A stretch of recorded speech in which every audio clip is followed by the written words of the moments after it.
Hello दोस्तों, स्वागत है आप सभी का आज की इस नए वीडियो में। दोस्तों, हम लोग पढ़ रहे हैं भारत के प्रमुख वनस्पति प्रदेश, जिसके अंतर्गत हम लोग पिछले वीडियो में उष्णकटिबंधीय सदाबहार वन और उष्णकटिबंधीय आर्द्र पर्णपाती वन, जिसको पतझड़ वन या मानसूनी वन बोला जाता है, इसको हम लोग पढ़ चुके थे। और आगे बताया था उसमें कि हम लोग मरुस्थलीय वन, ज्वारीय वन, पर्वतीय वन, ये सब हम लोग पढ़ेंगे।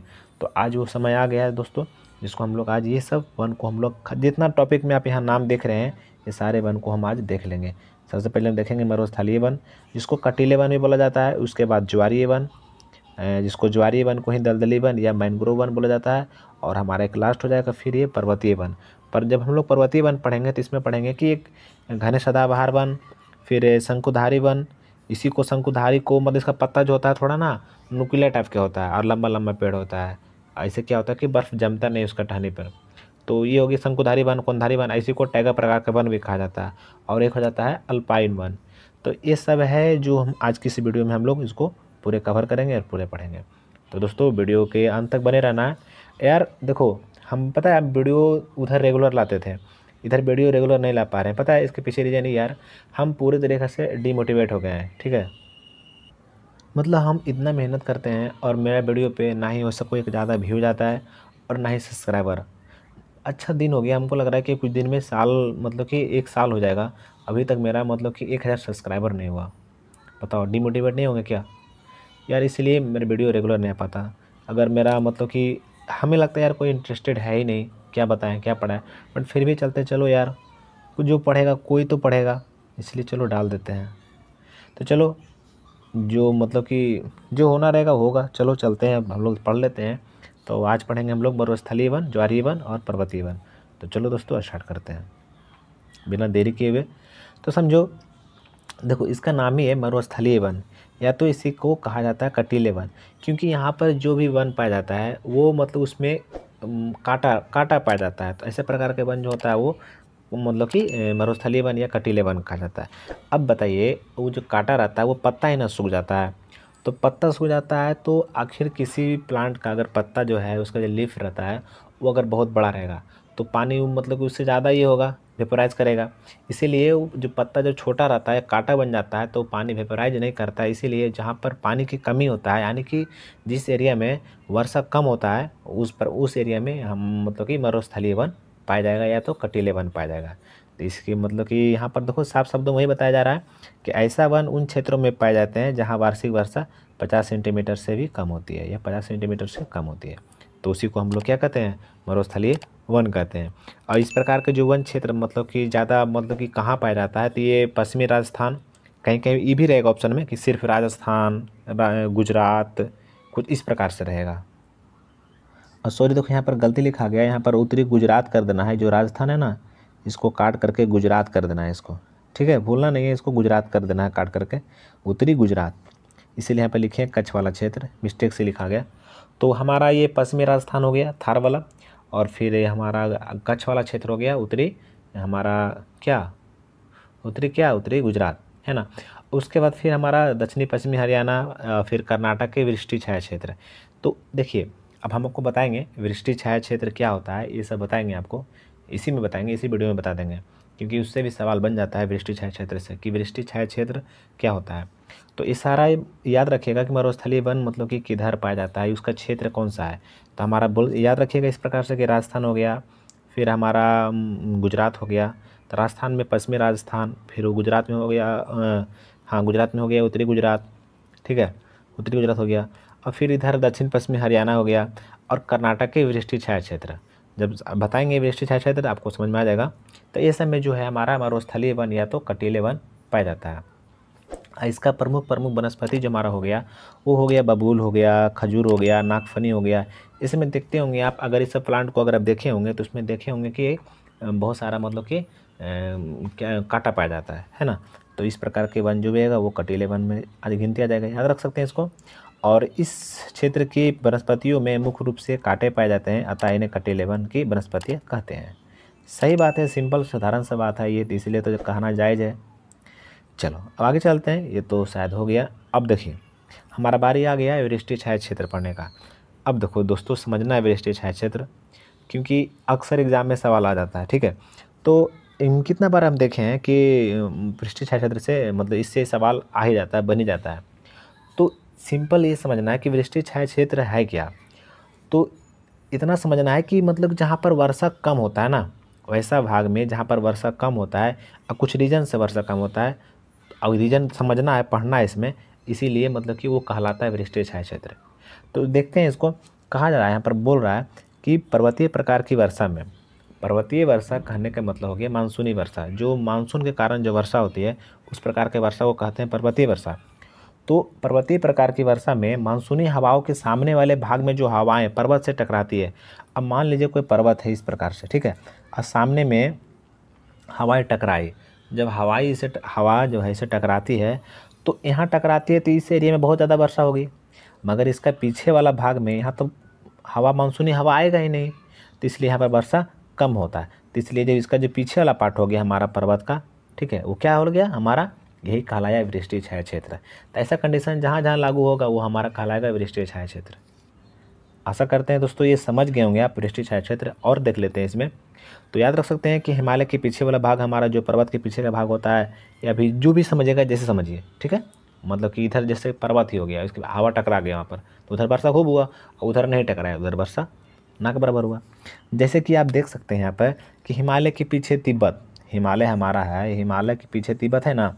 अब तिब्बत जो हो गया, चूँकि यहाँ पर मानसूनी हवा आती है हिमालय से टकरा जाती है, फिर इधर उत्तर भारत में वर्षा खूब हो जाता है, जो मैदानी भाग है उधर खूब वर्षा होता है, उसके पीछे वाले भाग में वर्षा ना के बराबर होता है, यही रीजन रहता है। और इसी प्रकार कर्नाटक का पूर्वी भाग, पश्चिमी घाट और सह्याद्री, ये सब के सब किस में आता है, वृष्टि छाया क्षेत्र में आता है।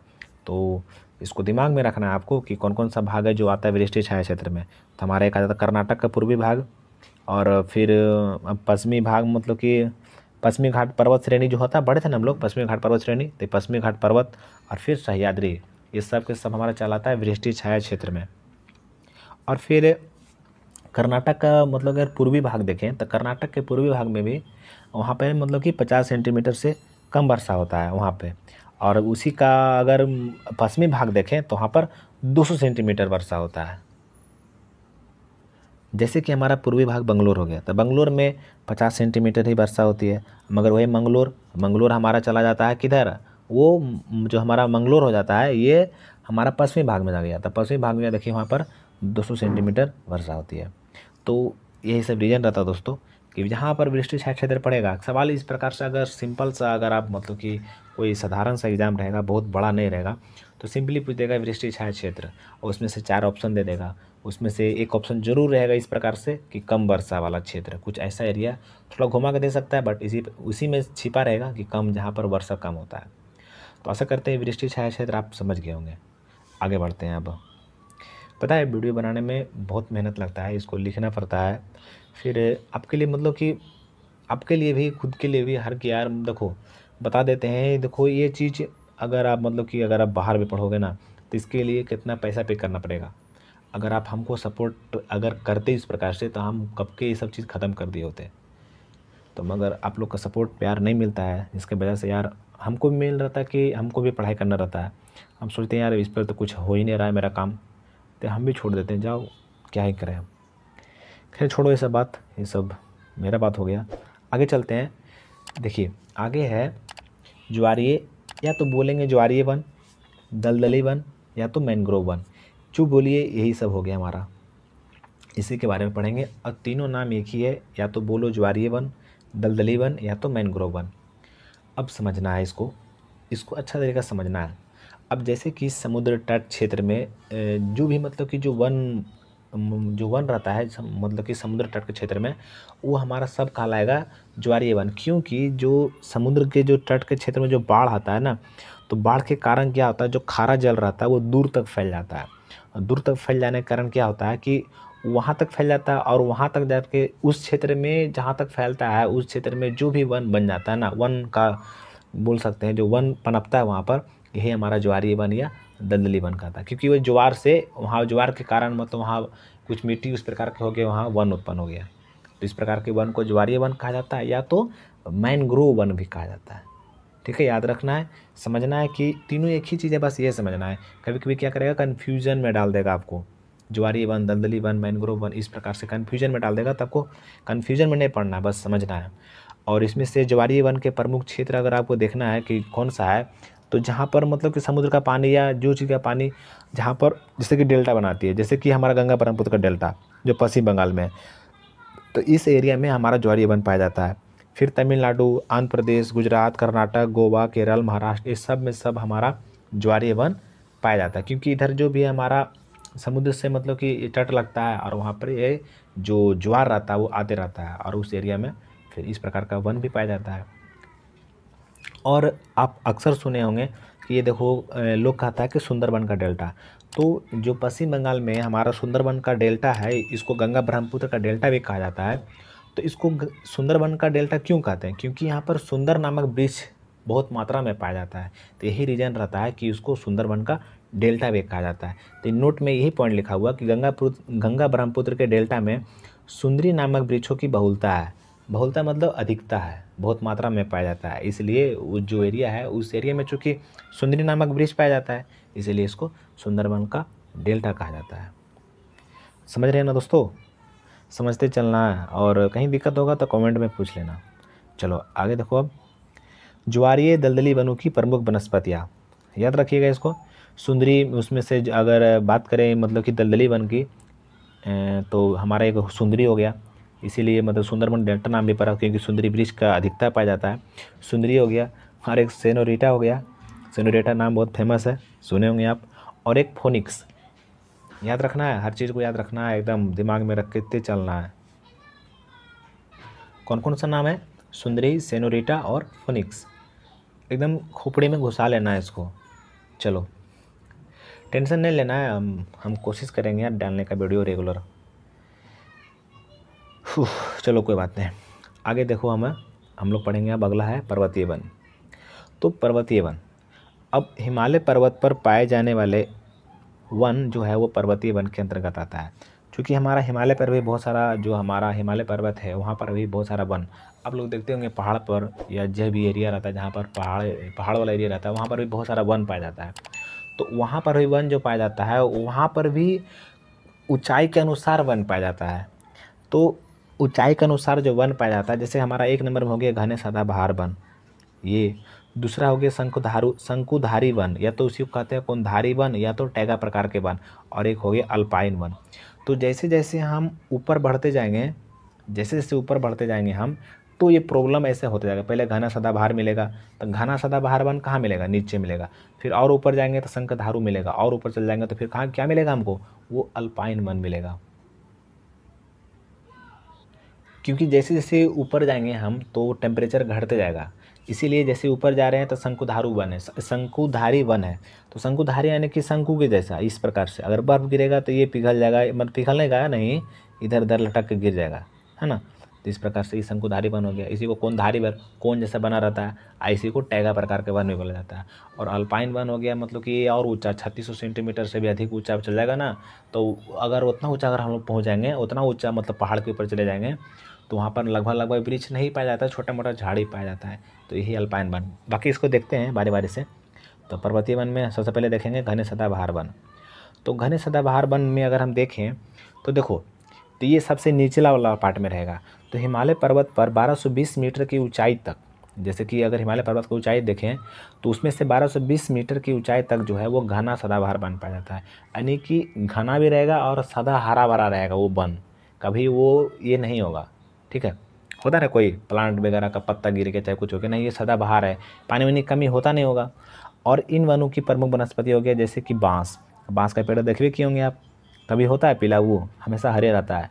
फिर रोजवुड हो गया, फर्न हो गया, और यहाँ तक कि सागौन, सागौन का पेड़ देखे होंगे। ये सब हमारा घने सदाबहार वन के अंतर्गत आता है। तो याद रख सकते हैं इसको कि घने सदाबहार वन के अंतर्गत कौन कौन सा पेड़ आता है? तो बाँस, रोजवुड, फर्न, सागौन तक आता है। और फिर ये ऊंचाई है 1220 मीटर की ऊंचाई तक, ये हिमालय पर्वत पर 1220 मीटर की ऊंचाई तक ये घना सदाबहार वन पाए जाते हैं। कॉपी में लिख लीजिएगा इसको, ठीक है। जितना बताते जा रहे हैं कॉपी में लिख लीजिएगा, क्योंकि हम लोग ज्योग्राफी का ये जो हम लोग है ना, इंडियन ज्योग्राफी धीरे धीरे ख़त्म ही कर देंगे। अगर ये ख़त्म कर देंगे तो थोड़ा सा बायोलॉजी बचा हुआ है, उसको ख़त्म कर देंगे, फिर कुछ नया सब्जेक्ट स्टार्ट करेंगे। तो हालांकि ये चैप्टर जब हम जो पढ़ रहे हैं ना, ये 1 पढ़ने के बाद हम लोग थोड़ा सा, क्योंकि सवाल बनता है वन स्थिति रिपोर्ट से, तो हम लोग वन स्थिति रिपोर्ट पढ़ेंगे, देखेंगे उसमें कि कहाँ कितना वन है, जैसे कि रिपोर्ट कौन जारी करता है, वन स्थिति कितना, भारत में कौन वन कितना है, क्या विस्तार है, ये सब चीज़ को देख लेंगे उसमें, तो टेंशन नहीं लेना है। तो ये चीज़ हम लोग पढ़ लिए ना। हाँ, घने सदाबहार वन पढ़ लिए हैं। आगे देखो, शंकुधारी वन, या तो इसी को हम लोग बोलते हैं कोनधारी, या तो टैगा प्रकार के वन बोलते हैं। तो क्या होता है कि ये हम लोग और ऊंचा जाएंगे, जैसे कि 1220 मीटर ऊंचाई से लेकर के 3600 मीटर ऊंचा तक जाएंगे। तो उतना ऊंचा पहुंचते ना फिर क्या होगा ना कि बर्फबारी होने लगता है। अब बर्फबारी होने लगता है जिसके कारण वहाँ का जो पेड़ पौधा रहता है ना, कहा जाता है कि जैसा नेचर रहता है वो उसी के अनुरूप, कोई भी चीज़ हो उसी के अनुरूप ढल जाता है, उसी के अनुकूल हो जाता है वो चीज़। हम ही लोग हैं, अगर ठंडा प्रदेश में चले जाएंगे तो हम लोग का बॉडी भी कुछ उसी प्रकार का धीरे धीरे वो मेंटेन कर लेगा अपने आप को, उस लायक बन जाएगा बॉडी। तो वही चीज़ होता है, हर चीज़ में वही बात होता है। तो जो शंकुधारी वन हो गया, ये भी होता है कि हिमालय पर ऊंचाई के अनुसार तापमान कम हो जाता है, लिखा हुआ जैसे कि लिखा हुआ है यहाँ पर। और 1220 मीटर से लेकर के 3600 मीटर ऊंचाई तक जाड़े में बर्फबारी होने लगती है, इसीलिए यही रीजन रहता है उस एरिया में शंकुधारी वन पाया जाता है। और शंकुधारी वन में हमारा एग्जाम्पल हो जाता है जैसे चीड़, देवदार, स्प्रूस, फर, है ना, ये सब हमारा किस में आ जाता है, ये हमारा चलाता है शंकुधारी वन में। तो याद रखिएगा दोस्तों, ये हो गया। कोई दिक्कत इसमें पूछ लीजिएगा, दिक्कत रहेगा तो। अब एक लास्ट है अल्पाइन वन, और अल्पाइन वन का एग्जाम्पल आप लोग बताइएगा, कमेंट में बताइएगा, ठीक है। अरे यार, चैनल को क्या बोले, चलो कुछ अगर उल्टा सीधा बोलते हैं तो उसके लिए माफ़ी चाह रहे हैं, और बस प्यार चाहिए, आप लोग का प्यार चाहिए, सपोर्ट चाहिए। फिर देखिए हम क्या करते हैं। चलो अल्पाइन वन समझते हैं। अब देखो 3600 मीटर ऊंचाई से, मतलब कि अगर उससे भी ऊंचा चले जाएंगे, बताओ, अभी तो 3600 मीटर पहुँच भी किए थे हम उसमें, अभी क्या होता 1220 सेंटीमीटर से लेकर के 3600 मीटर तक भी पहुँचे थे कि बर्फबारी होने लगा था। इससे भी ऊंचा चले जाएंगे तो बताओ, ऊपर में गया तो बेचारा का पत्ता टेढ़ा हो गया, कोन जैसा बन गया, और ऊपर जाएंगे तो क्या होगा, ख़त्म हो जाएगा पूरी तरीक़ा से। तो यहाँ पर वृक्ष लगभग नहीं पाया जाता, बस छोटा मोटा झाड़ी वगैरह पाया जाता है। तो इस प्रकार के वन जो होता है वो अल्पाइन वन कहलाता है। इसका प्रमुख वनस्पति कौन कौन होता है ये तो आपको बताना है, कमेंट में बताना कि कौन कौन होता है। इसको हम छोड़ रहे हैं कि अल्पाइन वन में, इसको आप लोग अपन मन से गूगल से खोजिए, जहाँ से खोजिए, जिधर से खोजना है खोजिए, और लिख कर हमको कमेंट में बताइए कि हाँ ये लिख लिए हैं। और शायद वीडियो तो यहीं तक था, ज़्यादा नहीं है, वीडियो हमारा ख़त्म हो गया। तो दोस्तों वीडियो कैसा लगा आपको, वीडियो पसंद आया ना, वीडियो पसंद आया है तो वीडियो को जाओ, वीडियो को लाइक करो, अभी लाइक करो, और चैनल को सब्सक्राइब कर लो। सब्सक्राइब करने के बाद क्या करना कि बेल आइकन को ऑल पे सेट कर देना, ताकि जब भी वीडियो हम डालें तो आपके पास नोटिफिकेशन पहुंच जाए। हम लोग मिलेंगे अगले वीडियो में। वीडियो देखने के लिए आपका बहुत बहुत धन्यवाद।